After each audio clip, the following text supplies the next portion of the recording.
قبلہ آپ اپنے عقیدت مندوں کو کس وقت ٹائم دیتے ہیں؟ کیونکہ آپ نے 1 سال سے اپنی ملاقات بند کی ہوئی ہے، اب آپ کے ملاقات کے کیا کیا ٹائم ہے تاکہ دوست احباب جو آپ کے عقیدت مند مریدین آپ سے ملنا چاہتے ہیں وہ آسانی کے ساتھ آپ کو مل سکیں؟ جی آپ کا بہت شکریہ، آپ نے یہ جو سوال پوچھا ہے تو یہ دیکھیے، اتوار کے دن انشاءاللہ تبارک و تعالی 11 بجے سے شام 3 بجے تک میں میسر ہوتا ہوں.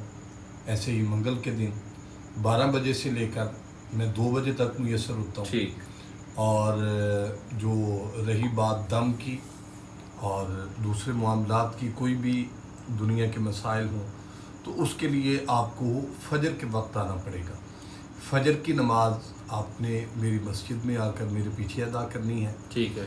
اور اللہ کے فضل و کرم سے جو بندہ کوئی بھی حاجت لے کر آئے گا یا کوئی بھی اپنی پریشانی لے کر آئے گا، مصیبت لے کر آئے گا، اللہ کے فضل و کرم سے فجر کے بعد اس کو دم کیا جائے گا اور ان تمام کی باتیں بھی سنی جائیں گی اور ضرور ضرور اللہ کے حکم سے اس کو شفا بھی ضرور ہوگی. یہ روز ہی آپ ملیں گے فجر کے وقت؟ فجر کے وقت میں انشاءاللہ آستانے پر روزانہ کی بنیاد پر میسر ہوتا ہوں. ٹھیک ہے. کیونکہ میں نماز پڑھاتا ہوں، فجر کی خود پڑھاتا ہوں اور درس قرآن دیتا ہوں. بہتر ہے. بہت شکریہ. جزاک اللہ.